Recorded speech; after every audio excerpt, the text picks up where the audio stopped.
Assalamualaikum warahmatullahi wabarakatuh. Perkenalkan, nama saya Irena Paramita Pramono.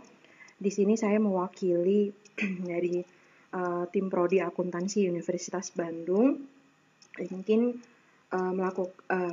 menyampaikan kegiatan pengabdian kepada masyarakat terkait dengan tema pencatatan keuangan UMKM dengan menggunakan aplikasi berbasis Android, akuntansi UKM dengan yang dikembangkan oleh Winfil. Jadi di sini mohon maaf sebelumnya karena seharusnya kegiatan pengabdian kepada masyarakat ini diadakan secara offline. Jadi kita bertemu secara langsung, kita berdiskusi secara langsung. Namun karena kondisi pandemi, akibatnya ya untuk tahun ini semua kegiatan pengabdian kepada masyarakat dari Universitas Islam Bandung dilakukan secara online dan semoga meskipun tentu ada kekurangan ketika kegiatan ini dilaksanakan secara online karena kita tidak bisa bertatapan muka secara langsung dan berdiskusi secara langsung ya. Tapi semoga memang hal ini tidak mengurangi esensi dan apa yang ingin kami sampaikan itu bisa tersampaikan dengan baik kepada Bapak Ibu sekalian gitu kan. Kami ceritakan dulu mengenai kenapa kami menyampaikan ini gitu kan. Tahun lalu kami melakukan penelitian kerjasama antara dosen dan mahasiswa terkait dengan aplikasi apa sih sebenarnya yang paling mudah, paling baik digunakan untuk UMKM.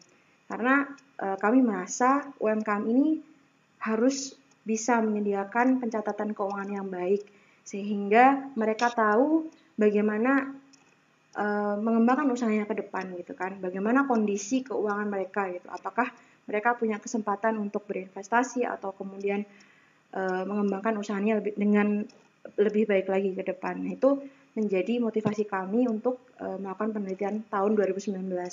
Nah, kami melihat potensi apa sih aplikasi akuntansi, bagaimana sih UMKM itu bisa menyediakan laporan keuangan yang baik dan tanpa harus bersusah payah gitu untuk misalnya harus menjurnal atau kemudian memakai Excel gitu kan. Nah, kemudian kami menemukan ada beberapa alternatif solusi, yaitu yang paling mudah digunakan adalah aplikasi akuntansi yang dia memakai Android.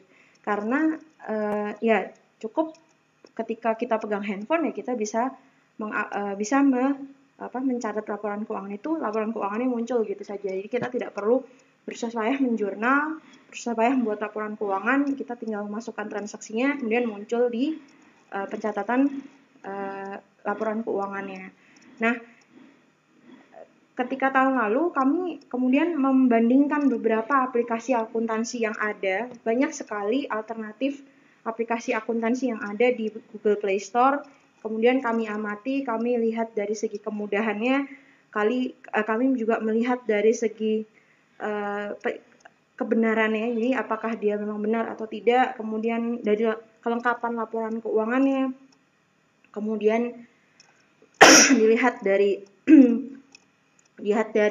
free from error-nya, apakah dia sering hang atau tidak. Nah, kami menyimpulkan bahwa aplikasi akuntansi UMKM yang dikembangkan oleh Winfil ini cukup baik untuk menyediakan fasilitas pencatatan keuangan untuk UMKM. Nah, selanjutnya kita bahas mengenai kenapa sih keuangan ini harus dicatat oleh UMKM gitu kan.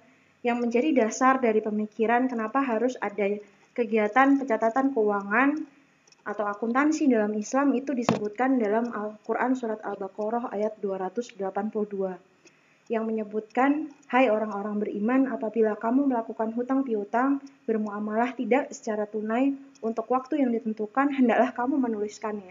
Dan hendaklah seorang penulis di antara kamu menuliskannya dengan adil.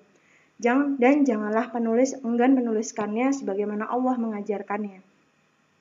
Maka hendaklah dia menulis dan hendaklah orang yang berhutang itu mengimlakan apa yang dia tulis itu dan hendaklah dia bertakwa kepada Allah Tuhannya. Dan janganlah dia mengurangi sedikit pun daripada hutangnya. Nah, ayat ini adalah ayat terpanjang dalam Al-Quran gitu yang berarti memberikan menggarisbawahi betapa pentingnya kita mencatat kegiatan utang piutang kita gitu. Karena utang piutang ini terkait dengan kewajiban kita untuk membayarnya di masa depan. Nah, ini juga yang menjadi motivasi kami untuk mendorong UMKM untuk mencatat laporan keuangannya yang lebih baik gitu kan. Selanjutnya, nah ini kenapa sih keuangan itu harus dicatat? Yang pertama, UMKM itu harus mampu memisahkan antara keuangan rumah tangga dengan keuangan usaha. Karena selama ini seringnya ya yang terjadi di lapangan adalah UMKM itu kadang uangnya bercampur baur antara kegiatan rumah tangga dengan kegiatan usaha. Itu kalau yang kami amati gitu ya. Pernah juga ada penelitian tahun 2018 kami yang memang melihat itu gitu kan. Kemudian UMKM juga harus dapat mengetahui kondisi keuangan usaha mereka. Nah, dengan memisahkan antara keuangan rumah tangga dengan keuangan kegiatan usaha, itu kita UMKM tuh sebagai sebuah entitas bisa mengetahui kondisi keuangan gitu. Apakah tahu periode ini laba atau periode ini rugi atau berapa harta UMKM, kemudian berapa hutang UMKM. Nah, ini bisa terlihat kalau laporan keuangan itu baik dan rapi. Kemudian yang ketiga adalah untuk kebutuhan pajak. Jadi memang kan ada kebutuhan pajak. Nah, nanti dengan menyediakan laporan keuangan yang baik tentu juga kita bisa memudahkan kita untuk membuat laporan pajak. Kemudian yang keempat, kebutuhan pelaporan terhadap pihak penyedia modal. Jadi misalnya saya sebagai investor gitu ya, ingin melakukan invest ke UMKM tertentu, tentu salah satunya adalah melihat bagaimana laporan keuangannya selama ini. Apakah memang baik atau tidak yang disediakan, berapa keuntungannya selama ini, berapa hartanya yang tersedia selama ini, berapa hutangnya. Nah, itu penting sekali untuk mengkomunikasikan kegiatan usaha tadi kepada pihak penyedia modal, baik pihak penyedia modalnya itu adalah institusi atau lembaga keuangan atau maupun pribadi. Jadi pribadi misalnya pengen invest, saya tentu akan melihat laporan keuangannya terlebih dulu. Ada nggak laporan keuangannya? Bagus nggak laporan keuangannya? Bagaimana kegiatan usahanya seperti itu? Dan bisa dilihat dari laporan keuangannya. Kemudian adanya kebutuhan zakat. Nah, ini dengan mencatat laporan keuangan secara baik tentu kita juga bisa menghitung kewajiban zakat kita yang harus apakah sudah memenuhi nisab atau belum, kemudian berapa zakat yang harus dibayarkan bisa terlihat. Kemudian kenapa dipilih aplikasi akuntansi yang dia berbasis Android? Nah, mencatat keuangan itu harapannya kalau sebagai UMKM ya, itu kan kita harus mencatat keuangan itu ya benar, sesuai standar dan mudah. Jadi benar itu yang dimaksud adalah apa yang kita catatkan itu memang laporan terjadi benar-benar gitu ya. Kegiatannya terjadi, nominalnya betul sekian, kemudian memang dia pemasukannya sekian gitu kan, termasuk dalam pendapatan atau apa, itu harapannya ya memang seperti itu, benar-benar terjadi dan betul nominalnya segitu gitu. Nah, kemudian sesuai standar. Nah, ternyata di AI sendiri ada standar akuntansi keuangan UMKM gitu. Nah, kita juga membandingkan gitu. Menurut SAKMKM seperti ini, mana sih aplikasi yang sesuai gitu kan? Apa yang benar gitu kan? Mana yang lengkap laporan keuangannya. Nah, kami juga membandingkan itu. Kemudian mudah, artinya apa? Ya, yang paling mudah kalau banyak sebenarnya aplikasi akuntansi keuangan lain gitu kan. Baik yang dia memakai PC maupun Android. Tapi kalau PC kan tidak semua UMKM mempunyai PC gitu dan harus repot buka laptop dan segala macam. Itu kan butuh waktu ya. Nanti kalau misalnya handphone itu kan ya kita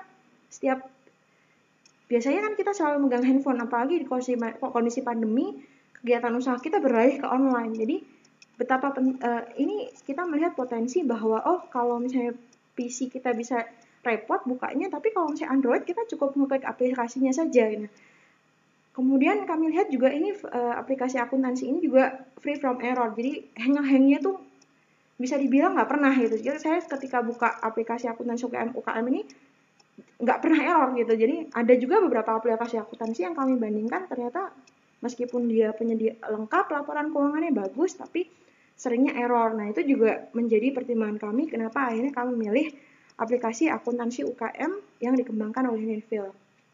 Nah, untuk aplikasi akuntansi UKM yang dikembangkan oleh Ninfil ini itu bisa diakses di Google Play Store. Jadi nanti silakan di HP-nya untuk Bapak dan Ibu bisa mencari di Google Play Store. Kemudian diketikkan di situ akuntansi UKM. Nah, nanti akan ada lambang seperti ini ya. Nah, ini yang aplikasi akuntansi yang kami pilih.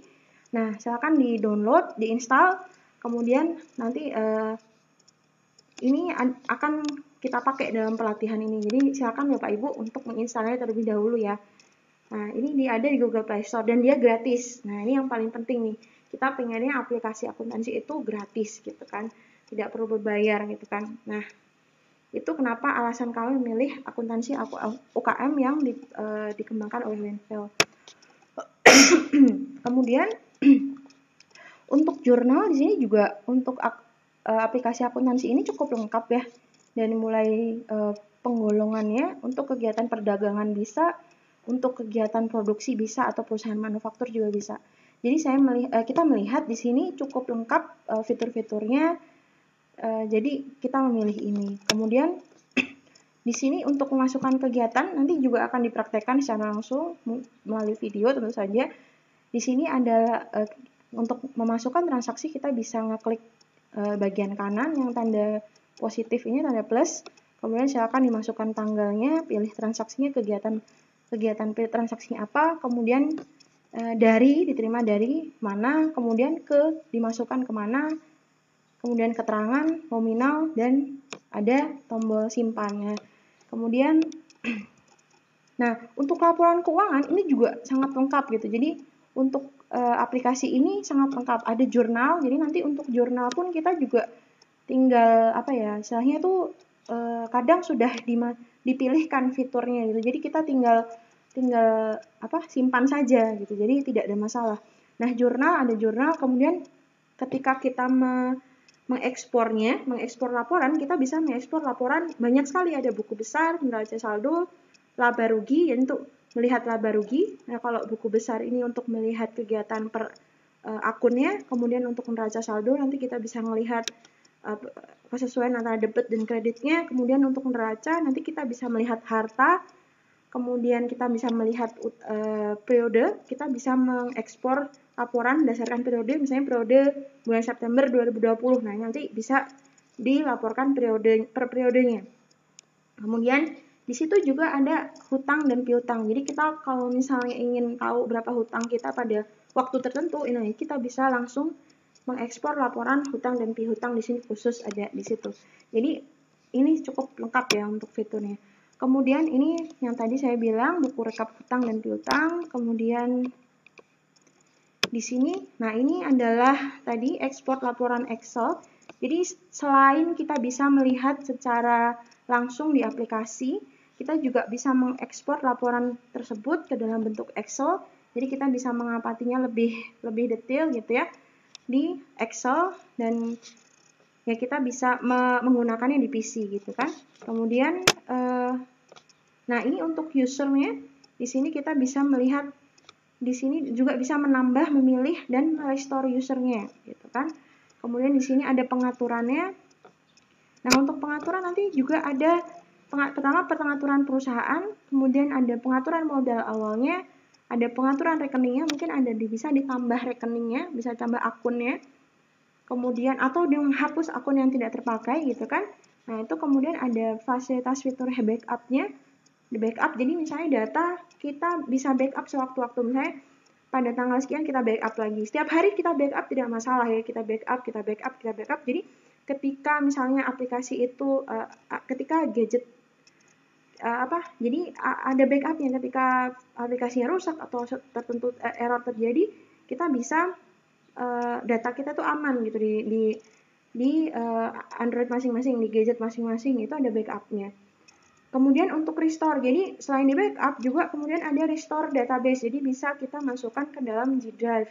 Jadi kita simpan untuk di Google Drive. Terus untuk safety-nya kita juga dilengkapi fitur untuk password. Jadi bisa di password ya untuk fitur keamanannya. Jadi tidak bisa diakses oleh sembarang orang. Kemudian tentu saja yang paling penting adalah aplikasi ini gratis, tanpa syarat, tanpa batasan jumlah transaksi yang bisa dicatat. Jadi silakan bisa dimasukkan transaksi sebanyak mungkin, kemudian tanpa batasan jumlah entitas usaha yang Anda miliki, tanpa batasan periode untuk melihat laporan keuangan, dan bisa yang paling penting adalah tanpa koneksi internet. Jadi aplikasi ini bisa digunakan meskipun tanpa koneksi internet, karena kita tidak selamanya bisa terkonek dengan internet. Nah, ini yang paling penting. Begitu, ini adalah untuk awalan saja. Terima kasih sebelumnya. Nanti kita praktekkan, kita contohkan, nanti ada video setelah ini terkait dengan bagaimana sih melakukan transaksi, mencatat kegiatan transaksi dengan menggunakan aplikasi ini. Terima kasih sebelumnya. Assalamualaikum warahmatullahi wabarakatuh. Assalamualaikum warahmatullahi wabarakatuh. Kita lanjut dengan proses instalasi ya. Jadi untuk proses instalasi ini, karena untuk aplikasi akuntansi UKM ini dia hanya untuk smartphone yang dia Android ya. Jadi kalau misalnya Bapak dan Ibu memakai iPhone gitu misalnya mungkin tidak tersedia ya. Jadi silakan dicari, Bapak dan Ibu bisa mencari dari Google Play Store. Jadi nanti silakan dibuka Google Play Store, kemudian silakan diketik akuntansi UKM. Nah, nanti akan muncul opsi gambar seperti ini. Gambarnya biru dengan warna biru, kemudian akuntansi UKM dari yang dikembangkan oleh Winfield. Nah, nanti kan ada opsi install di situ. Cuman karena ini sudah saya install, jadi saya tinggal open. Kalau nanti Bapak Ibu memilih di akuntansi UKM ini, silakan diinstal. Ya.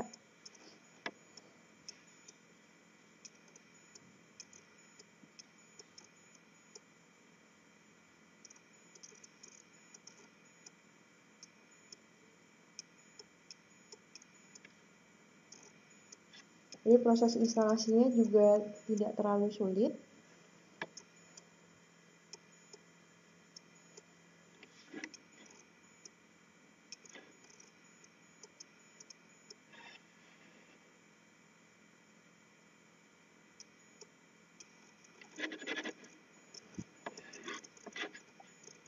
Ya, sudah. Jadi untuk pertama untuk nanti akan muncul seperti ini. Jadi biasanya kalau belum diinstal ya Bapak Ibu, nanti akan minta aplikasi ini akan minta profil usaha dari Bapak dan Ibu. Misalnya kita memilih perusahaan, saya memilih usaha donat gitu kan. Kemudian di sini juga selain usaha donat, jadi di sini kelebihan dari akuntansi UKM ini, Bapak dan Ibu bisa menambah entitas lagi. Saya ingin menambah, kalau ini adalah perusahaan, misalnya selain membuat donat, misalnya kita namanya roti. Atau misalnya usaha dagang, selain usaha tadi berjualan donat, kemudian nanti saya usaha dagang. Punya warung kecil gitu, punya warung. Nah, di sini usaha warung. Nah, alamatnya silakan diisi. Enggak, kalau nggak diisi pun sebenarnya tidak ada masalah ya.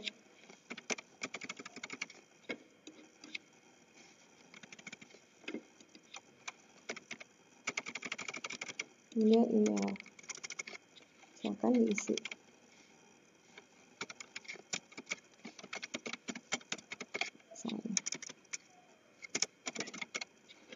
Nah, bisa disimpan di situ. Nah, di sini kalau misalnya Bapak dan Ibu ingin menambah transaksi yang terkait dengan usaha donatnya, silakan bisa diklik di usaha donatnya. Kalau misalnya Bapak dan Ibu ingin menginput transaksi yang terkait dengan warung, nah kita bisa langsung switch ke pencatatan yang usaha warung gitu ya. Jadi di sini saya memilih di sini usaha donat dulu. Kemudian selain tadi profil usaha, jadi nanti diklik profil usahanya, kemudian di sini ada jurnal.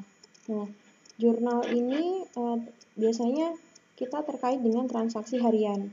Kalau misalnya Bapak dan Ibu ingin menambah transaksi harian, kita bisa menambahkannya di sini atau di sini. Di sebelah kanan itu ada dua tombol di sini.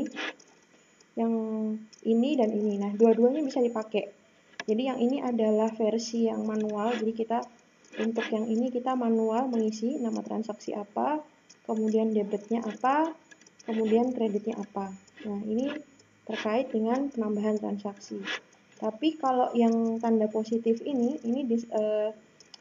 ada fitur quick journal. Artinya jurnal tadi itu bisa disajikan secara otomatis gitu ya. Jadi misalnya kita klik yang tambah tanda positif ini, kita transaksinya apa? Ada pemasukan, pengeluaran, utangkah, biaya hutangkah, piutang, dibayar piutang, tambah modal, tarik modal, pengalihan aset, atau penyesuaian. Nah, ini bisa dipilih. Jadi kalau misalnya kita di sini kita tidak perlu berpikir lagi mengenai debit dan kredit. Tidak perlu berpikir lagi mengenai debit dan kredit. Jadi nanti kita tinggal ya sudah misalnya pemasukan dari kegiatan penjualan misalnya. Nah, simpannya kemana untuk kegiatan ini? Oh, berarti ke gas atau ke bank. Nah, itu bisa ya, kemudian baru disimpan. Nah, ini terkait dengan jurnal. Nah, di jurnal ini juga ada, di sini ada bulan dan di sini ada tahun. Nah, bulan dan tahun ini kita bisa mencatat kalau misalnya Bapak dan Ibu sudah memakai ini, misalnya untuk mengakses Juni gitu ya, ingin input transaksi Juni. Misalnya dari kita memang baru memakai ini bulan September, tapi kemudian sebelum ini Bapak dan Ibu sudah mencatat kegiatan dari bulan Agustus. Nah, silakan bisa diinput, dicatatkan pada bulan Agustus tahun 2020 misalnya. Atau misalnya dari Bapak dan Ibu sudah memakai aplikasi ini lama sekali gitu kan. Dari mulai bulan Januari 2020 sudah ada. Ya sudah, nanti kita kalau misalnya ingin melihat catatan harian untuk Januari 2020, kita tinggal ubah ini untuk bulan Januari. Nanti muncul catatan harian dari di sini. Kalau saya belum catat jadi belum muncul ya. Kemudian di sini masuk tahun. Kalau misalnya kita pengen mengakses transaksi harian untuk tahun 2019 misalnya. Nah, ini bisa. Kelebihan dari aplikasi ini adalah dia tidak terbatas tahun. Jadi bisa tahunnya cukup panjang, memorinya cukup bisa dipakai untuk banyak transaksi ya. Jadi tidak terbatas dari jumlah transaksinya.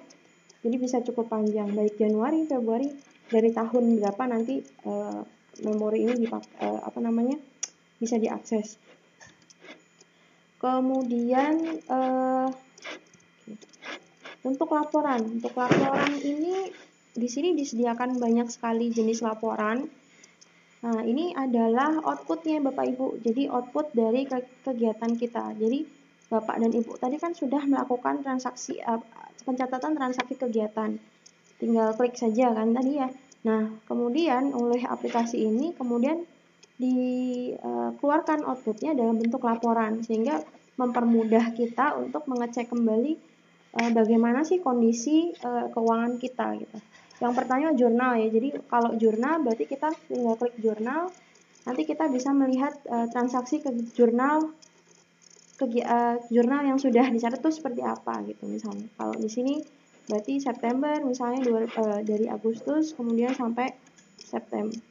Untuk periode Agustus, nah kita bisa mengecek jurnal harian dari kegiatan Bapak dan Ibu gitu ya. Ini jurnal nanti tersedia semua laporannya. Dari misalnya dari bulan Agustus, Bapak dan Ibu sudah mencatat dari bulan Agustus sampai bulan misalnya November gitu, pengen melihat jurnalnya hariannya seperti apa. Nah, itu bisa. Tinggal disesuaikan saja bulannya. Kemudian yang kedua, buku besar. Nah, untuk buku besar ini nanti kita bisa melihat laporan keuangan itu per akunnya. Jadi misalnya kita melihat laporan per akunnya. Misalnya kita tinggal klik kas gitu ya, pengen melihat kas. Ya sudah, nanti kas untuk yang transaksi yang melibatkan kas itu masuk tanggal sekian, keluar tanggal sekian. Nah, ini kita juga bisa melihat misalnya dari bulan apa, Agustus misalnya sampai bulan November misalnya, itu bisa sekali. Ini terkait dengan buku besar kas. Nanti kalau kita bisa melihat ini tadi untuk buku besar ya. Jadi untuk kas, kemudian di sini juga ada bisa melihat buku besar bank, perlengkapan, persediaan bahan baku gitu. Dan untuk masing-masing akunnya itu sudah tersimpan. Kemudian ada neraca saldo. Nah, neraca saldo nanti kita bisa melihat keseimbangan antara debit dan kreditnya. Kalau misalnya kita sudah memakai yang tadi versi quick journal, insya Allah itu sudah dikategorikan, jadi tidak ada masalah dalam proses pencatatannya. Kita tidak perlu berpikir debit dan kreditnya. Jadi nanti di neraca saldo sediakan laporan tadi debit dan kreditnya seperti apa, balance nggak antara debit dan kredit. Nah, ini juga bisa disesuaikan tanggalnya sesuai dengan kebutuhan Bapak dan Ibu. Bisa sekali, misalnya dari Juli atau Oktober gitu kan, itu bisa. Kemudian selanjutnya tadi neraca saldo. Nah, ini laba rugi. Laba rugi ini menyediakan laporan yang terkait dengan laba dan rugi. Misalnya pendapatan, kemudian berarti dari laba rugi, kemudian pendapatan, kemudian harga pokok penjualan, nanti muncul laba rugi kotornya. Nah ini nanti kita tinggal tidak perlu berpikir lagi, jadi kita sudah disediakan gitu kan. Nanti muncul ada biaya penjualan, biaya admin dan umum, itu dikategorikan dari yang transaksi harian. Jadi nanti akan muncul laba dan rugi bersih. Sama seperti yang sebelumnya, kita juga bisa mengakses ini mangga dari mulai bulan Juni sampai misalnya kita butuhnya sampai bulan September gitu misalnya. Maka nanti juga akan disediakan laporan laba rugi dari bulan Juni, Juli, Agustus, September. Itu ya, jadi kita bisa membandingkan, kalau dengan seperti ini kita bisa membandingkan laba rugi untuk tiap bulannya, naik atau turun gitu kan ya. Kemudian selain itu neraca. Nah, neraca ini menyediakan laporan terkait dengan aktiva atau harta Bapak dan Ibu, kemudian utang dan modal. Jadi untuk neraca ini tersedia untuk bagaimana kita mengecek kembali aset kita, kemudian utang kita dan modal kita. Modal kita berapa, utang kita berapa. Harusnya balance. Kalau misalnya tadi saya bilang untuk kalau kita memakai quick journal, yang versi quick journal, insya Allah sudah balance ya antara aktiva, aset, utang, modal. Nah, selanjutnya untuk laporan dari untuk laporan dari aplikasi ini juga menyediakan laporan berdasarkan periode. Jadi periode dari mulai kapan kita mau mengecek silakan, itu bisa sekali, misalnya ini per tanggal ya Bapak Ibu. Jadi transaksi dari bulan misalnya 22 Agustus sampai September. Nah, ini ada laporannya. Laporannya lengkap di sini terkait dengan nah, ini terkait lengkap semuanya ya, terkait dengan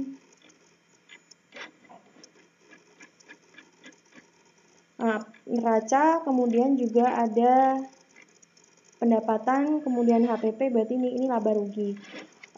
Jadi untuk yang ini, laporan per periode ini, Bapak dan Ibu disediakan di sini untuk periode per tanggal. Jadi mudah sekali kalau misalnya kita mau mengecek misalnya nih, kita kan di sini tadi kan kita laporannya itu kan di encourage-nya per bulan ya. Jadi dari tanggal bulan September, bulan Agustus, bulan tutup bukunya itu per bulan. Nah, kalau misalnya di periode ini dimungkinkan untuk melihat laporan per tanggal. Jadi silakan kalau misalnya ingin mengecek, kalau saya mau mengecek dari tanggal sekian sampai tanggal sekian, itu bisa sekali di laporan untuk per periode. Kemudian utang. Nah, untuk laporan hutang ini kita nanti disediakan laporan khusus untuk hutang. Jadi kita tahu berapa hutang kita pada waktu tertentu ini. Pada tanggal akses kita mengakses laporan data utang ya. Kemudian untuk laporan piutang juga sama, berarti nanti disediakan khusus laporan untuk data piutang. Nah, selain tadi kita bisa melihat dalam bentuk langsung klik ya, langsung di sini buku besar muncul gitu kan. Kas misalnya, sekian gitu. Nah, selain tadi kita bisa mengakses secara langsung, kita juga bisa melakukan ekspor ke Excel. Jadi ekspor ke Excel untuk laporan bulan Agustus sampai September misalnya. Nah, ini bisa sekali. Jadi kita akan melakukan laporan Excel, ya langsung diekspor ke Excel. Karena kalau misalnya kita tadi keterbatasannya kan, kalau misalnya dengan langsung kan kita tidak bisa tidak bisa menggunakan PC ya. Nah, kalau misalnya kita udah pakai Excel, kita ekspor ke Excel, maka kemudian data itu bisa di backup, kemudian backup data kemudian bisa dibuka di PC. Jadi memudahkan kita untuk mengecek kembali laporan kita dalam bentuk Excel. Selain itu juga kelebihannya adalah di sini ada SPT PPHOP. Jadi Bapak dan Ibu akan secara otomatis disediakan laporan yang sangat membantu dalam proses penghitungan pajak gitu. Nanti juga akan ada. Nah, selanjutnya untuk laporan, selanjutnya pengaturan. Untuk pengaturan ini juga ada beberapa option, ada beberapa fitur. Yang pertama ada pengaturan perusahaan seperti yang tadi ya. Ada namanya, nanti bisa kalau misalnya mau dihapus bisa dihapus, kemudian batal untuk menyimpannya atau bisa langsung disimpan. Nah, Itu untuk pengaturan perusahaan. Untuk pengaturan modal awal. Nah, karena kan kita memang mencatat dengan menggunakan aplikasi ini mulai September ya. Tapi kan usaha kita sudah berjalan sebelumnya. Gitu. Usaha Bapak dan Ibu kan sudah berjalan sebelumnya. Maka kemudian kita langkah pertama kalau misalnya ingin mengisi aplikasi ini adalah melakukan pencatatan terhadap saldo awalnya. Jadi saldo awalnya tadi, ini saldo awal perusahaan. Ini terkait dengan kita punya apa saja sih di awal usaha gitu kan. Misalnya kita punya kas. Nah, pengaturan saldo awal gitu kan, kita jadi saldo awalnya berapa, apa yang kita punya itu apa saja. Kemudian di sini kita ternyata selain saya punya kas, saya juga persediaan bahan baku gitu kan, tepung misalnya, atau misalnya saya punya icing sugar gitu kan misalnya. Kemudian selain itu kita juga bisa ada uang saya yang di bank gitu misalnya. Nah, misalkan ini bisa diakses, bisa ditambah, silakan bisa ditambah. Ini pakai fitur tambah di sini. Nah, ini bisa kita, atau bisa kalau misalnya kita mau membatalkan bisa kita delete gitu ya. Jadi di awal ini kita penting sekali untuk mencatat saldo awal kita. Kalau harta apa saja yang kita punya, nah itu kita catat di saldo awal. Kemudian kode rekening. Nah, untuk daftar kode rekening perusahaan ini bisa kita sesuaikan.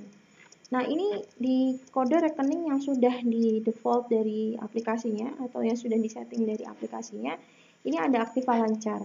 Nah, Aktiva Lancarnya terdiri dari kas, bank, perlengkapan, persediaan bahan baku, persediaan barang dagang, piutang usaha, sewa dibayar di muka. Jadi, tapi selain tadi, kita juga bisa melakukan edit terhadap kode rekeningnya. Misalnya, di sini kas, di sini misalnya ada kas kecil gitu misalnya. Saya menambah kas kecil, kemudian di sini ada punya rekening di bank BNI Syariah misalnya. Nah, kita bisa mencatatnya per rekening banknya. Kemudian sekarang zaman GoPay, saya punya akun GoPay, berarti saya bisa tambah di sini GoPay. Atau saya bisa nambah di sini misalnya OVO. Nah, ini Aktiva Lancar ini adalah, nanti kita jelaskan untuk masing-masing akun ya. Aktiva Lancar ini menunjukkan bahwa kita punya aset yang memang bisa diuangkan secara cepat. Nah, ini bisa ditambah, bisa dikurangi. Kalau misalnya kita tidak membutuhkan suatu akun ya tinggal kita kali saja. Misalnya kita jadi OVO gitu ya, sudah kita kali yang sebelah kanan ini, ada fitur sebelah kanan di sini. Nah, sudah. Kita simpan, kalau misalnya sudah selesai kita simpan, jangan lupa. Nah, sudah, di sini juga ada Aktiva tetap. Nah, ada tanah, bangunan, kendaraan, dan peralatan. Bisa ditambah juga, bisa dikurang juga. Kemudian ada selain Aktiva aset, kemudian ada akumulasi penyusutan peralatan, kemudian ada utang jangka pendek, utang jangka panjang. Ini akumulasi penyusutan juga ada 3. Akumulasi penyusutan kendaraan, akumulasi penyusutan peralatan, akumulasi penyusutan bangunan. Jadi penyusutan atau depresiasi yang terjadi pada aset kita. Kemudian ada utang jangka panjang, utang jangka pendek gitu. Nanti kita diminta untuk mengkategorikan lagi mungkin ya. Untuk utang jangka pendek dan utang jangka panjang ya. Mungkin untuk utang jangka pendek bisa kategori utang usaha kepada Bapak siapa gitu misalnya. Bapak Ibnu misalnya, atau ini bisa kita tambah, kita simpan. Nah, kemudian di sini selain itu juga ada modal, ada pendapatan, harga pokok penjualan, biaya admin dan umum, pendapatan di luar usaha dan biaya di luar usaha. Jadi kalau yang di sini adalah di luar kegiatan usaha. Kemudian tadi selain kita bisa mengatur kode rekening, kita juga bisa membuat jadwal pengingat. Ada pengingat ya, ada remindernya. Jadi misalnya kita mau bayar hutang kepada siapa, pihak siapa gitu kan, kita tinggal tambah pesannya. Nah, nanti kita mau mengingat ini tanggal berapa, itu bisa.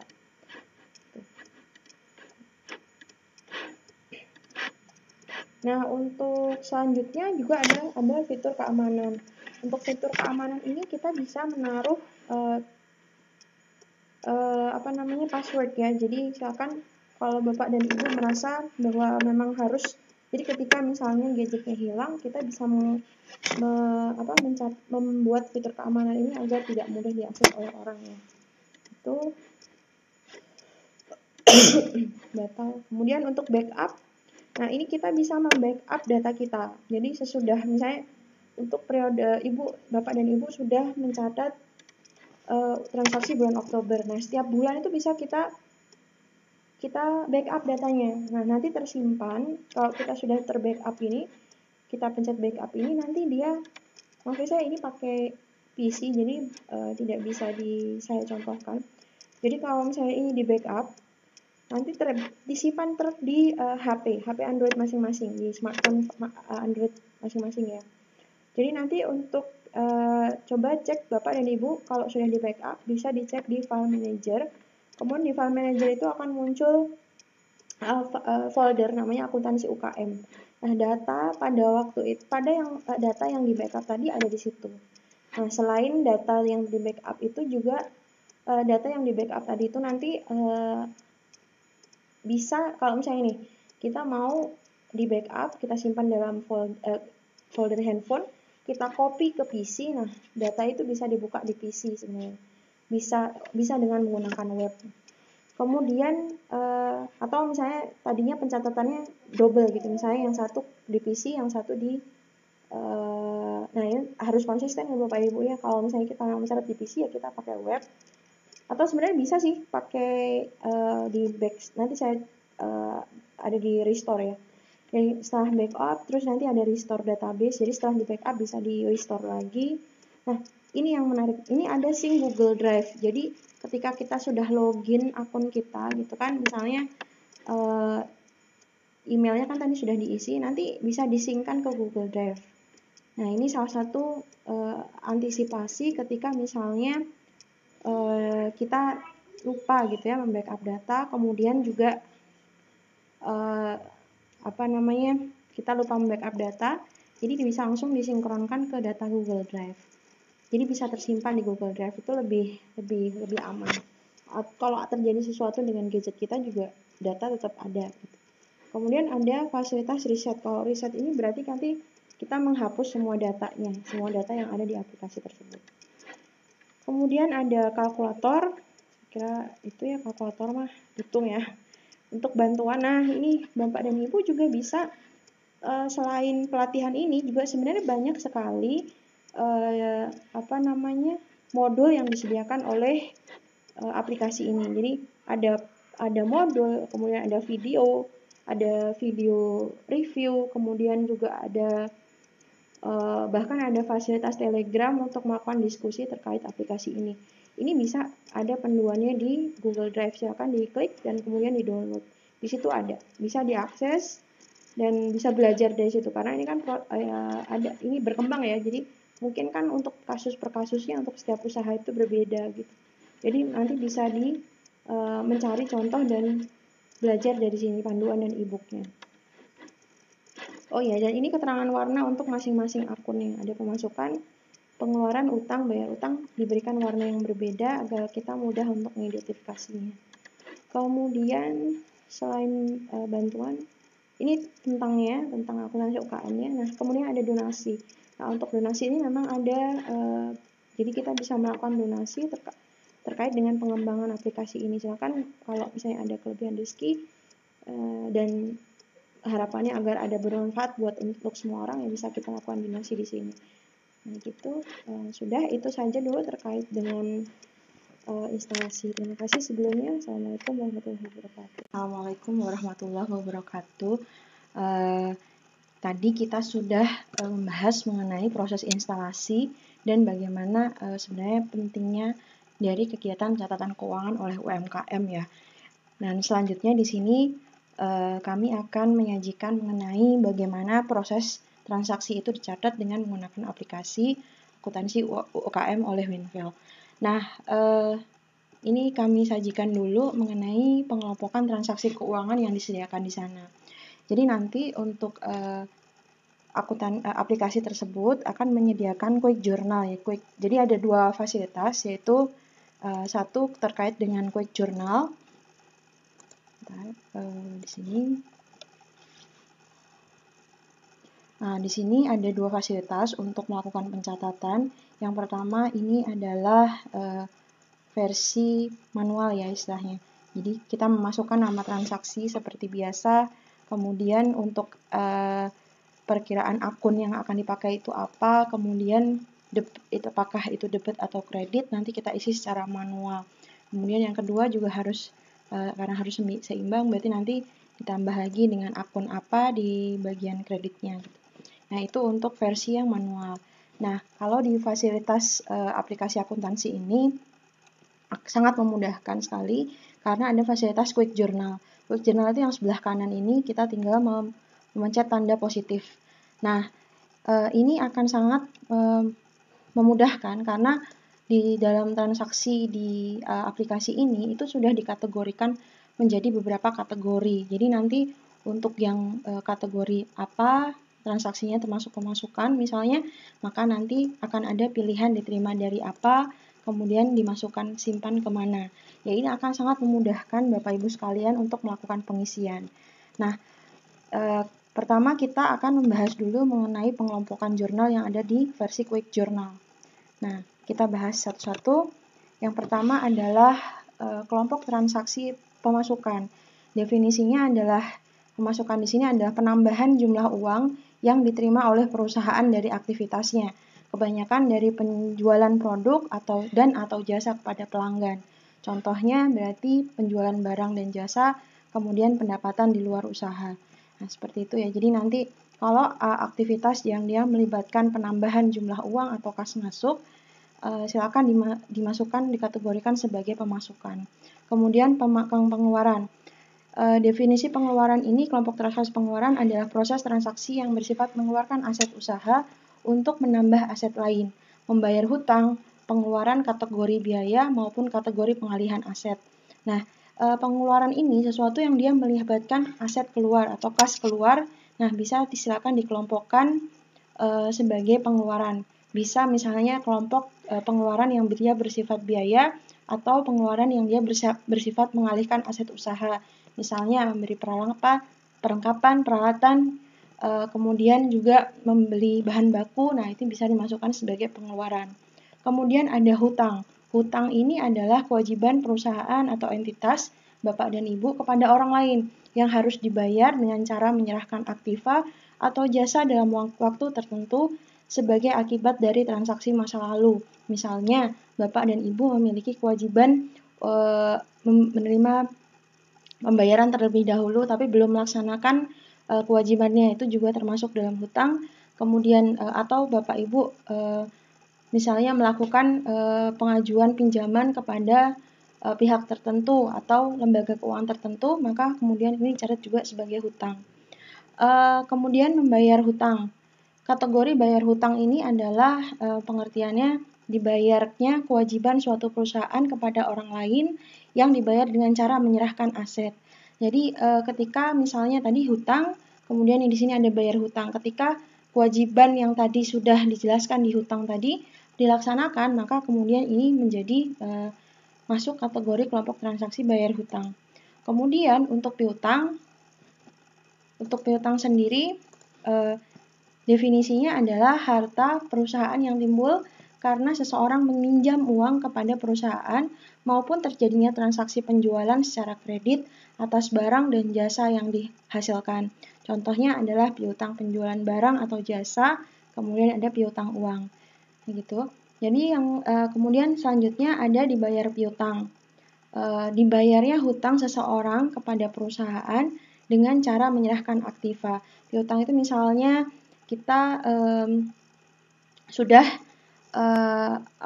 melaksanakan kewajiban tapi ternyata dari pihak lain belum membayar, ini piutang. Berarti kita mempunyai piutang kepada pihak lain atau orang lain itu mempunyai utang ke kita. Nah, ini kemudian silakan dikategorikan sebagai piutang ataupun kalau dibayar berarti dibayar piutang. Kemudian untuk 7 itu tambah modal, yaitu penambahan modal yang diterima oleh pelaku usaha baik dalam bentuk cash maupun barang. Kategori tambah modal ini juga digunakan untuk melakukan identifikasi aset usaha agar dapat berfungsi sebagai saldo awal.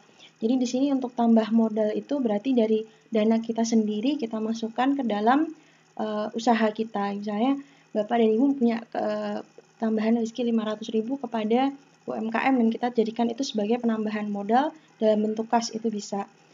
Kemudian yang ke-8, tarik modal. Penarikan aset usaha untuk keperluan pribadi maupun kejadian tertentu yang bersifat mengurangi modal usaha berupa prive atau penarikan modal lainnya. Jadi Bapak dan Ibu di sini misalnya membutuhkan uang darurat misalnya dari kegiatan usaha, maka kemudian ini dicatat sebagai menarik modal gitu kan. Karena modal dan Bapak Ibu dalam kegiatan usaha tersebut berkurang. Kemudian 9, ada pengalihan aset. Ini memindahkan nilai suatu aset ke aset yang lain dikarenakan suatu hal. Tadi selain juga bisa dikategorikan, jadi opsinya 2, ketika kita melakukan pemindahan aset, pengalihan aset, bisa dikategorikan sebagai pengeluaran atau maupun pengalihan aset, sama saja. Silakan dipilih, misalnya membeli bahan baku ya, dari kas kemudian kita mengalihkan aset ke bahan baku, bisa dikategorikan sebagai pengeluaran atau bisa juga dikategorikan sebagai pengalihan aset. Atau hanya misalnya pemindahan uang dari bank ke kas, itu juga bisa dikategorikan sebagai pemindahan aset. Atau membeli perlengkapan dan peralatan, itu juga bisa dikategorikan sebagai pemindahan aset. Yang ke-10 yaitu penyesuaian. Dia menyesuaikan, kategori ini punya definisi, yaitu menyesuaikan nilai-nilai buku aset yang dimiliki perusahaan dengan nilai aset yang ada, ya, agar menunjukkan keadaan sebenarnya sebelum penyusunan laporan keuangan. Misalnya ada penyesuaian nilai bahan baku atau persediaan barang dagangan, atau penyesuaian aktiva. Nanti akan dijelaskan lebih rinci lagi di latihan soal. Kemudian inputnya lebih dari 2, atau transaksi yang dimasukkan pengguna melalui model input manual pada aplikasi yang lebih dari 2 baris. Misalnya dalam sekali pembayaran Bapak dan Ibu bisa langsung mencatat biaya listrik dan air, atau mau dipisahkan itu juga tidak masalah. Ya. Selanjutnya kita lanjutkan dengan latihan. Di sini saya memakai latihan yang sudah disediakan oleh pihak Winfield. Nanti saya kirim juga PDF-nya agar Bapak dan Ibu bisa melihat contohnya. Nah, di sini saya mencontohkan ada perusahaan Queen Donuts. Dia perusahaan produksi kuliner donat. Dia berlokasi di Pamulang, Ciputat. Selain produsen, Queen Donuts juga melakukan penjualan secara langsung kepada konsumen, baik secara retail maupun reseller. Pada bulan Maret 2018, di sini nanti kita akan ubah jadi di September 2020 ya. Queen Donut bertekad untuk melakukan pencatatan keuangan usaha dan penyusunan laporan keuangan dengan lebih baik menggunakan aplikasi akuntansi UKM. Nah, ini adalah informasi keuangan selama bulan tersebut. Yang pertama adalah HPP sebesar 11.500 untuk per pack donat. Nah, Bapak dan Ibu sebelum mencatat laporan keuangannya, ada baiknya menghitung harga pokok penjualan. Apa itu harga pokok penjualan? Harga pokok penjualan itu adalah biaya langsung yang terkait dengan kegiatan produksi. Itu kalau di perusahaan produksi ya. Jadi misalnya untuk donat, untuk pembuatan 100 buah donat membutuhkan misalnya biaya tepungnya, biaya minyaknya, kemudian gulanya, kemudian susunya, kemudian telurnya. Misalnya kalau di total untuk membuat 100 buah donat itu membutuhkan modal sebesar 100.000 misalnya. Maka untuk HPP-nya ini biaya langsung ya, biaya langsung terkait dengan pembuatan donat tersebut. Misalnya kalau tambah ya mungkin ada biaya tenaga kerja langsung ya. Kita minta ada orang yang bantuin gitu kan, misalnya dia berapa untuk 100 buah donat, misalnya dia dibayar dengan harga berapa, silakan Bapak dan Ibu perkirakan berapa harga pokok penjualan dari per unit donat tadi. Nah, kalau misalnya untuk 100 buah donat butuh biaya misalnya 100.000 ya berarti 100.000 dibagi dengan 100 berarti 1.000 untuk per buah donat gitu ya. Nah, ini biaya langsung. Misalnya kalau misalnya Bapak dan Ibu juga sedikit tambah, misalnya bisa diperkirakan dengan menambah biaya listrik. Karena kan pasti butuh biaya listriknya, kemudian biaya tenaga kerja yang terkait dengan langsung pembuatan donatnya. Nah, ini silakan diidentifikasi terlebih dahulu. Jadi bisa diperkirakan misalnya kalau di sini HPP-nya itu adalah 11.500. Kemudian ada juga harga jual reseller sebesar 25.000 untuk per pack donat, kemudian harga jual untuk retailnya 35.000. Nah, ini juga Bapak dan Ibu silakan bedakan antara misalnya beda harga jual antara reseller dengan retail. Itu juga harus kita bedakan. Kemudian sebelum mencatat transaksi keuangan juga ada hal yang harus diperhatikan, yaitu mengidentifikasi harta apa saja yang dimiliki. Jadi Bapak dan Ibu tadi kan sebelumnya Queen Donut ini kan sudah berjalan usahanya. Nah, ketika usaha itu sudah berjalan sebelumnya berarti dia juga memiliki modal terlebih dahulu gitu. Tidak apa ya, maksudnya tidak dengan tangan kosong gitu. Dia sudah memiliki barang-barang yang memang sudah biasa dipakai gitu kan. Kemudian dia mungkin juga punya bahan baku yang sudah masih tersisa gitu. Jadi kita untuk Bapak dan Ibu silakan mengidentifikasi dulu harta apa yang Bapak dan Ibu punya, tapi hartanya khusus untuk kegiatan usaha dan bukan harta untuk rumah tangga. Jadi misalnya kalau misalnya Bapak punya harta pribadi berupa Bapak dan Ibu punya harta pribadi berupa mobil, ya jangan dimasukkan ke dalam kegiatan usaha karena itu kan harta pribadi gitu kan. Nah, silakan diidentifikasi dulu mana yang harta atau aset yang terkait dengan kegiatan usaha misalnya. Kemudian pisahkan harta untuk kepentingan usaha dengan kepentingan pribadi. Ini yang saya tadi bicarakan mengenai bagaimana Bapak dan Ibu harus mengidentifikasi terlebih dahulu, memisahkan terlebih dahulu mana harta yang punya pribadi dan mana yang untuk kegiatan usaha. Kalau rumah itu memang tidak dipakai, misalnya rumah Bapak dan Ibu itu adalah harta pribadi, ya silakan dipisahkan gitu kan jangan dimasukkan ke dalam kegiatan usaha gitu. Atau tapi beda saja kalau misalnya dalam kegiatan usaha Bapak dan Ibu memang mempunyai rumah gitu atau mempunyai kos-kosan, mempunyai kontrakan. Nah, itu bisa silakan dimasukkan ke dalam harta kegiatan usaha atau aset kegiatan usaha. Yang ketiga, identifikasi apakah harta yang Bapak dan Ibu miliki tadi untuk kegiatan usaha itu berasal dari statusnya masih utang atau sudah lunas, atau dari modal pemilik. Dulu beli sendiri, oh berarti modal. Ini masih freezernya masih hutang atau mixernya masih hutang, oh berarti itu berasal dari hutang. Nah, ini juga silakan diidentifikasi. Atau bahan baku saya terkait saya masih punya utang kepada supplier misalnya berapa gitu. Nah, silakan diidentifikasi terlebih dahulu dari Bapak dan Ibu hartanya seperti apa. Kemudian Queen Donut ini kemudian melakukan identifikasi hartanya untuk 1 September ini, kita ganti September 2020. Untuk harta kegiatan mulai 1 September 2020 ini dia memiliki beberapa, setelah diidentifikasi dia memiliki beberapa harta atau aset. Ya, pertama adalah kas sebesar 10 juta berasal dari modal sendiri. Kemudian ada persediaan sebesar persediaan barang dagang ya ini ya. 100 pack sebesar 11.500. Kemudian ada bahan baku tepung, telur, margarin 2.300.000 berasal dari modal sendiri. Kemudian ada peralatan berupa mixer sebesar 11 juta dari modal sendiri juga. Kemudian ada freezer sebesar 4 juta, itu berasal dari hutang. Jadi freezernya masih berhutang gitu ya. Jadi kita masukkan dulu data yang terkait dengan modal awal ini, karena kita memang memakai quick journal, versi quick journal, jadi silakan Bapak dan Ibu bisa memencet yang tombol yang plus ini.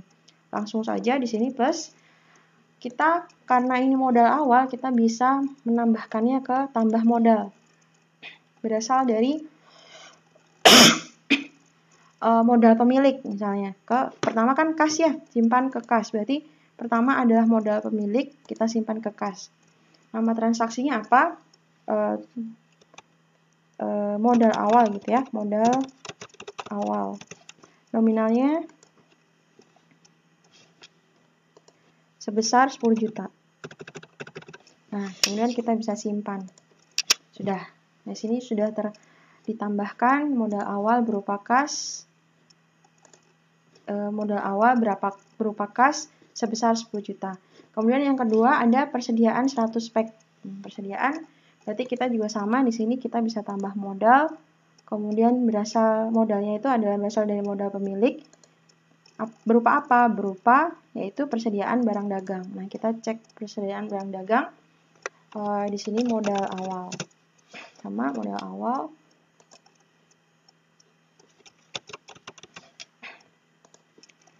Nilainya sebesar 1.150.000. Oke, kita bisa simpan. Kemudian yang kedua, mungkin kok ada modal awal, modal awal 2. Atau kalau misalnya salah ya kita tambahkan di sini. Misalnya di sini ada kas. Modal awal kas misalnya.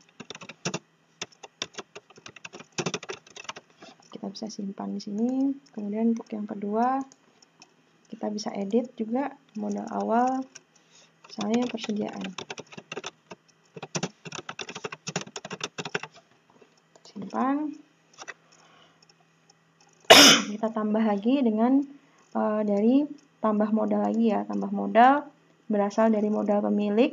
Kemudian di sini simpannya ke bahan baku, persediaan bahan baku. Di sini ada modal awal persediaan bahan baku.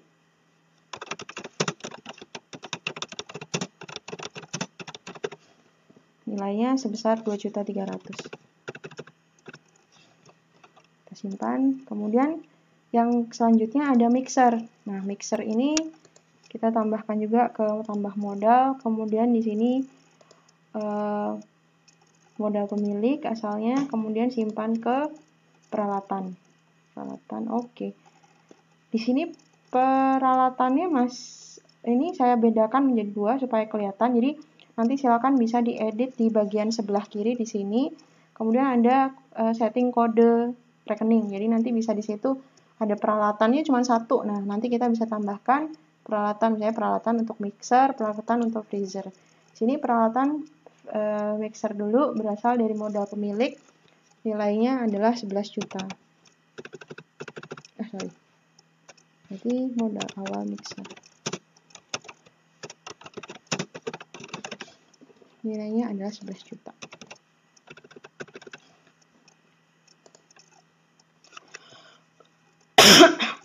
Nah, kalau tadi kan peralatan sebenarnya cuma 1 ya, tapi pengen mengedit pengaturan. Nah, ini silakan diatur dulu di pengaturan kode rekening. Kemudian karena dia peralatan, berarti dia termasuknya aktiva tetap. Kemudian di situ ada peralatan 1. Nah, silakan kalau misalnya ingin menambah akun, silakan di sini bisa ditambah akun di situ. Sini akan muncul akun baru. Kalau sudah, nanti silakan ditambah satunya untuk peralatan mixer, peralatan freezer. Kalau misalnya bangunan ada banyak, berarti bangunan mana, kendaraan apa. Jadi silakan bisa diedit. Ya.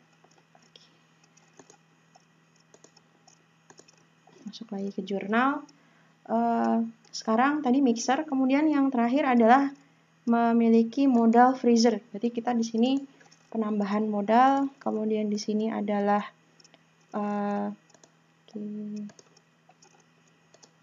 hutang ya. Jadi di sini adalah karena dia masih statusnya hutang, berarti dia hutang. Hutangnya kepada sini ada hutang usaha ya sepertinya ya kalau ini ya. Jadi tidak kepada bank juga, nanti kita edit dulu. Berarti kita edit dulu di sini. Pengaturan kode rekeningnya. Di sini utang jangka pendek maksudnya. Berarti utang usaha. Kalau misalnya sini kita bisa tambah lagi. Utang peralatan mixer misalnya. Tidak masalah, jadi kita tahu. Simpan dulu jangan lupa. Nah, kemudian kita bisa melakukan jurnal kembali. Di sini kita tambah. Di sini hutang. Kemudian di sini ada hutang peralatan mixer. Simpannya berarti ke peralatan freezer ya. Oke, kita ulang lagi karena salah. Ini bukan utang freezer, maaf.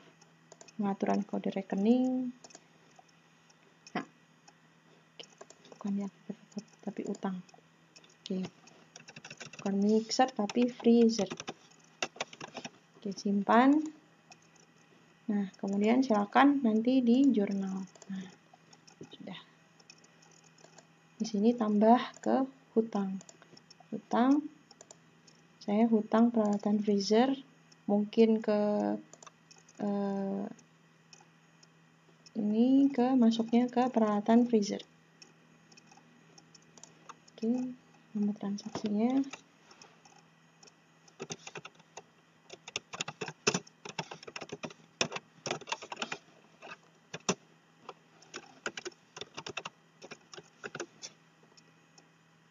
Kita ingin memperjelas bahwa ini utang di awal, silakan 4 juta.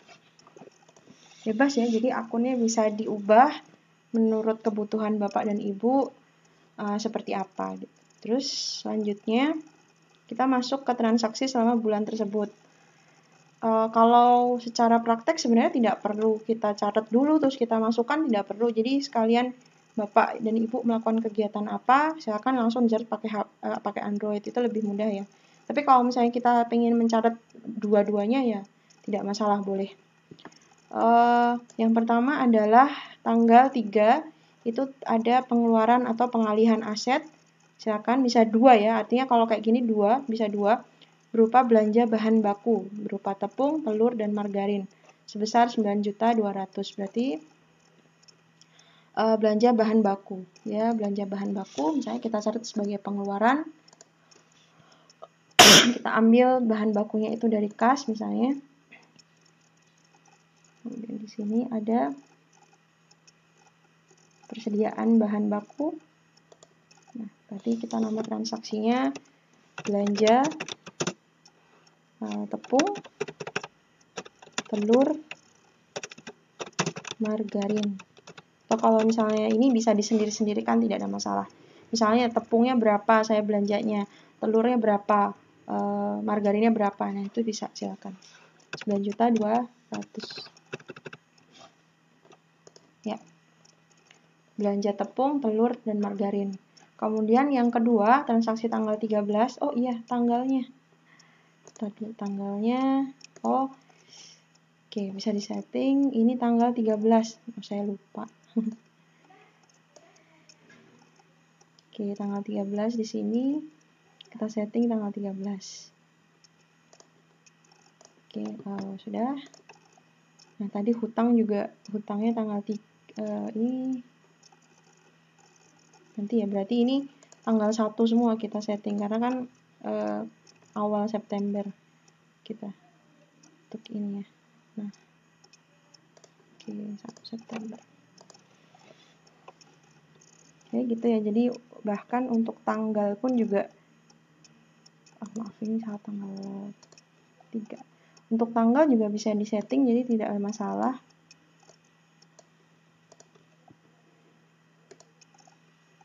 Oke, nah ini bisa nanti saya setting ulang ya tanggal 1 semua ini. Oke. Karena ini di awal.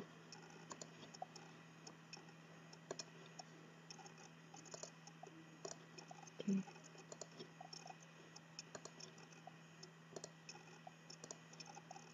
Ya.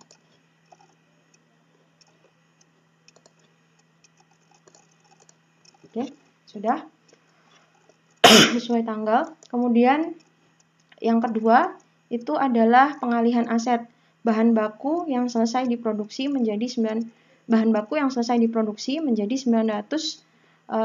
pack donat. Jadi sudah diproduksi 950 pack donat dengan nilai 10.925.000. Jadi silakan ditambah di sini karena dia pengalihan aset ya. Jadi dari bahan baku menjadi bahan jadi atau persediaan barang dagang. Jadi di sini kita dimasukkan ke pengalihan aset dari bahan baku. Jadi dari bahan baku, persediaan bahan baku ke Ini ke persediaan barang dagang. Aduh, susah. Oke, scroll. Oke, aduh, scrollnya susah ya. Nah, ini dia. Persediaan barang dagang. Nama transaksinya adalah produksi bahan persediaan barang dagang misalnya. Produksi persediaan barang dagang. Nilai nominalnya adalah 10.925.000. Ya, silakan disimpan.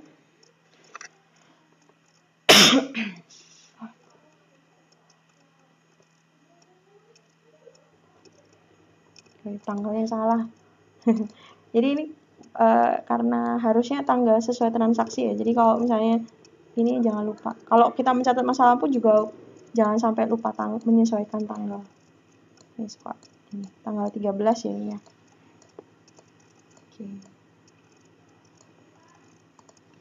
Oke, simpan. Nah, kemudian yang ketiga itu tanggal 14 Maret itu ada menjual 200 pack donat kepada Bapak Ahmad, reseller, dengan masing-masingnya 225.000. Pembayaran baru akan dilakukan pada tanggal 23 Maret.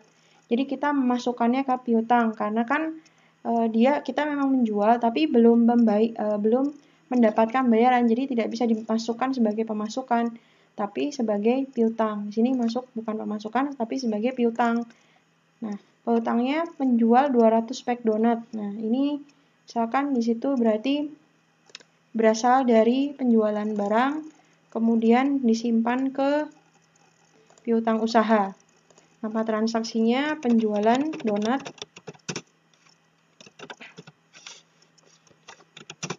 kepada Bapak Ahmad.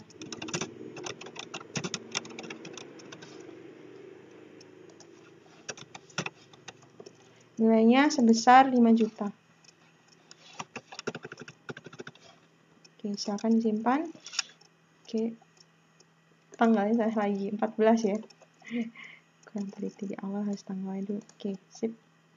Jadi kalau misalnya kita mencatatnya pada tanggal gadget tersebut muncul ya tidak ada masalah, berarti kita nanti otomatis tersimpan tanggalnya. Cuman karena saya mencatat transaksi masa lampau, jadi kita harus menyesuaikan tanggalnya. Nah, oke, sekarang lanjut ke pemasukan. Jadi untuk pemasukan ada penjualan via bazar 300 pack sebesar 35.000. Jadi dia secara cash ya, penjualan via bazar, dia langsung ke retail, penjualan retail. Jadi penjualan secara langsung, tanggalnya jangan lupa kita masukkan tanggal 18. Oke. Kemudian di sini bisa dikategorikan sebagai pemasukan karena ada kas yang masuk, berarti diterima dari penjualan barang. Kemudian simpannya ke kas, betul, berarti penjualan donat via bazar misalnya. Sebesar 10.500.000.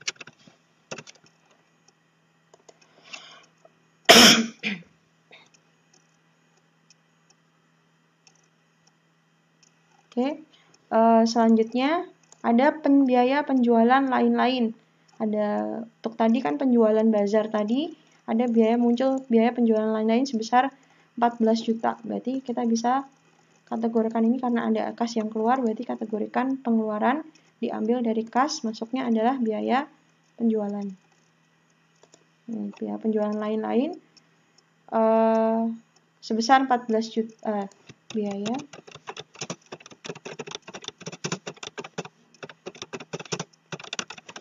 bazar misalnya sebesar 14 juta.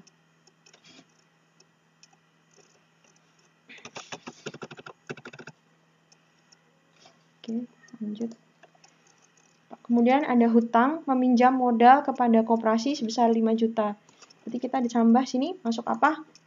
Ya, masuk hutang ya. Berarti hutang di sini kategorinya kepada koperasi.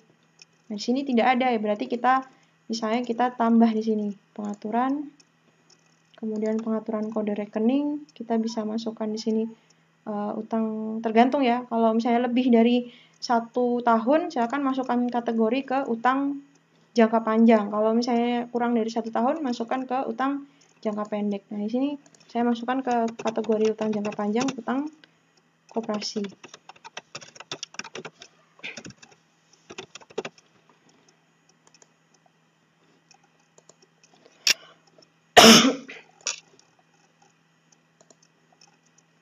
Di sini kita masukkan kepada hutang, kemudian utangnya dari mana? Utang kepada koperasi, simpannya ke kas, sebesar,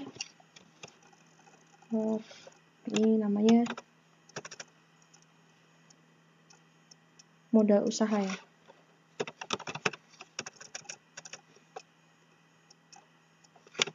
Utang koperasi. Nominalnya adalah sebesar 5 juta.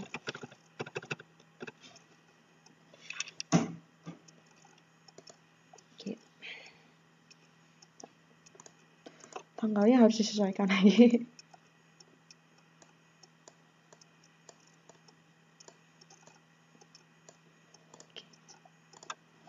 Nah, kemudian tanggal 21 ini ada membayar hutang, membayar angsuran cicilan freezer, berarti membayar hutang. Di sini bisa membayar hutang. Terus kita pilih hutang freezer di awal. Nah, ini kita bayar hutang freezer ini sebesar 500.000. Nah, ini utang freezer berubah menjadi 3.500.000. Kemudian selanjutnya kita menarik modal karena kebutuhan sekolah anak. Nah, berarti kita tambah di sini tarik modal. Tambah modal, tarik modal, kemudian diambil dari kas. Ini modal pemilik. Oke, karena kebutuhan sekolah anak privo ya berarti.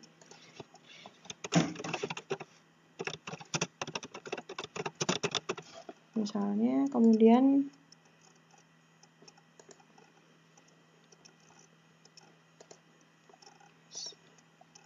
kebutuhan sekolah diambil sebesar 1 juta. Tanggalnya lagi. Jadi jangan lupa ya tanggalnya kalau misalnya mencatat transaksi masa lampau, karena bisa jadi salah juga kalau misalnya salah. Sorry, salah. Bukan. Oh, ini bayar hutang freezer. Ini tanggal kebutuhan sekolah anak itu tanggal 21. Oke. Nah, ini tanggal 20 yang freezer. Ini mudah karena kita bisa melihat urutannya di sini. Ya. Freezer 500.000, kebutuhan sekolah anak 1 juta, kemudian dibayar piutang dari Bapak Ahmad 5 juta. Oke, berarti kita dibayar piutang. Ada pilihan di sini Bapak Ahmad. Kita punya piutang penjualan donat dari Bapak Ahmad 5 juta. Kita kurangi 5 juta karena sudah dibayar oleh Bapak Ahmad.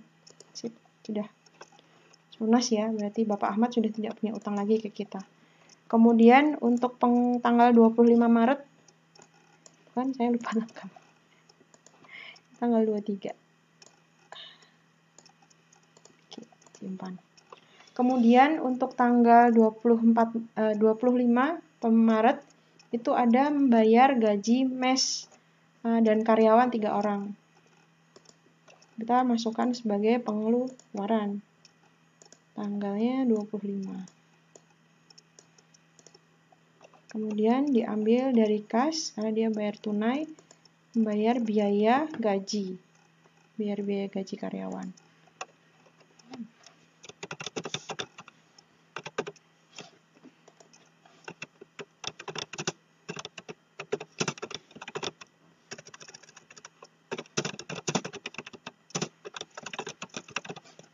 yaitu sebesar 6 juta.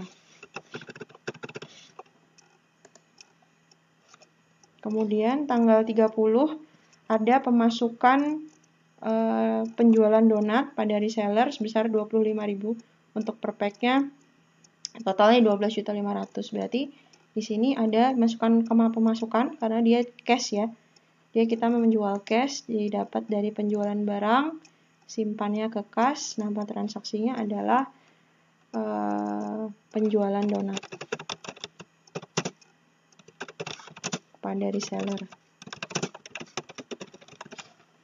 sebesar 12.500.000. Nah, sudah tanggal 30.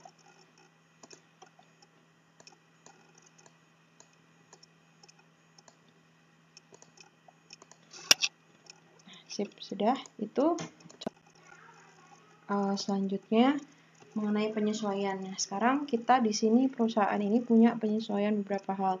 Yang pertama adalah persediaan barang dagangnya, kemudian penyusunan peralatan. Jadi kalau yang perusahaan produksi ini kan memang artinya dia tadi tidak ada ketidaksesuaian gitu ya. Penjualannya kalau kita mencatat penjualan itu kan kita mencatatnya berarti penjualan barang ke kas gitu ya. Nah, padahal di situ persediaan barang dagangnya kan berarti belum berkurang. Nah, kemudian oleh karena itu kita melakukan penyesuaian pencatatannya. Nah, kita melakukan penyesuaiannya dengan cara bagaimana? Kita pertama quick journal, kemudian kita melakukan penyesuaian, kita klik penyesuaian di sini. Kemudian di sini darinya itu adalah dari berarti di sini adalah dari persediaan barang dagang.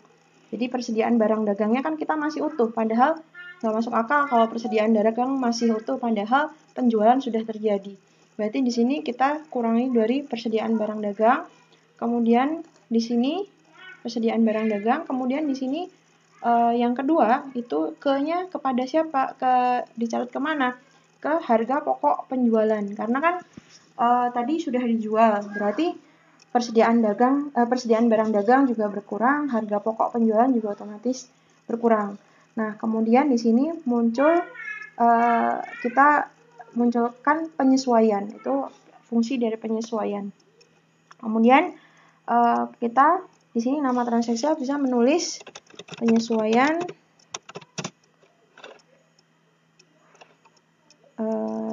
harga pokok penjualan. HPP persediaan. Kemudian di sini nilainya berapa? Di sini dari barang yang jual tadi, misalnya tanggal 14 Maret untuk penjualan berapa jenis donat, berapa pack donat, kemudian untuk per pack donat itu harga pokok penjualan atau tadi yang saya bilang tadi biaya yang terkait dengan produksi langsung dari pembuatan donat tadi itu adalah 11.500, sudah diidentifikasi asalnya dari mana? Sudah diidentifikasi di awal bahwa biaya langsung yang terkait dengan pembuatan donat itu adalah 11.500. Maka kemudian ya sudah di sini kita tinggal mencatat untuk penjualannya HPP-nya berapa? Yang donat yang kita jual, misalnya di sini pas awal itu kita menjual tanggal 14 kita menjual 200 pack, berarti 200 pack dikalikan dengan harga pokok penjualannya yaitu 11.500 yaitu 2.300.000. Kemudian penjualan pada tanggal 18 Maret menjual 300 pack, berarti 300 pack dikalikan 11.500 yaitu sebesar 3.450. Kemudian yang ketiga penjualan pada tanggal 15 sampai 30 Maret. Menjualnya adalah 500 pack, maka 500 pack dengan 11.500. Ini berasal dari harga pokok penjualan, maka totalnya pada bulan tersebut yang terjual, harga pokok penjualan yang terjual itu adalah 11.500.000.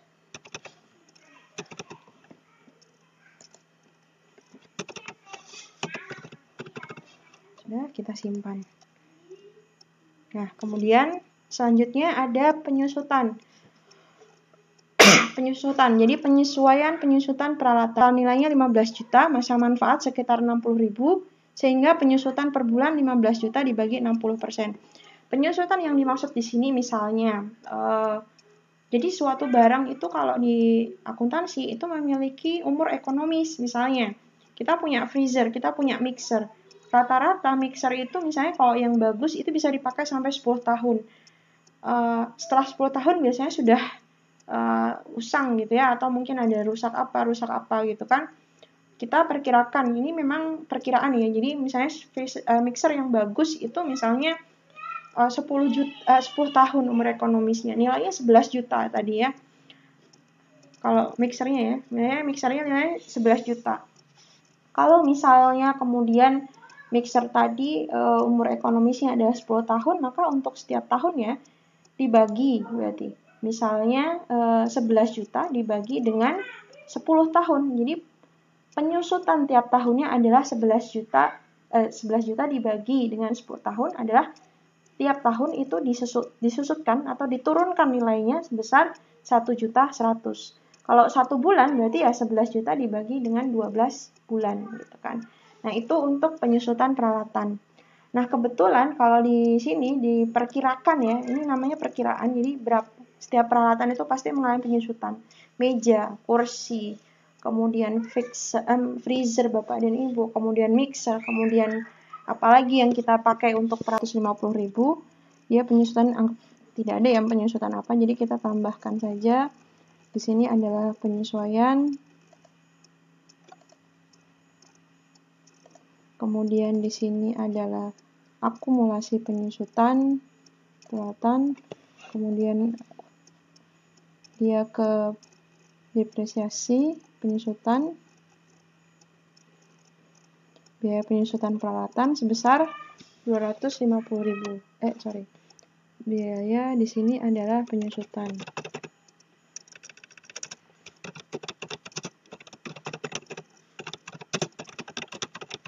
Sebesar 250.000.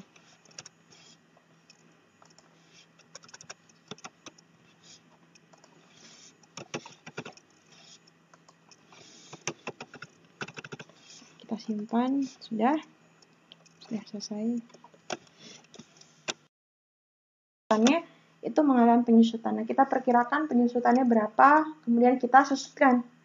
Ya, pada waktunya nilainya akan habis. Nah, itu memang kalau di akuntansi kita perkirakan nilai tersebut. Jadi di sini diperkirakan bahwa misalnya penyusutannya itu pada bulan ini itu adalah 250.000.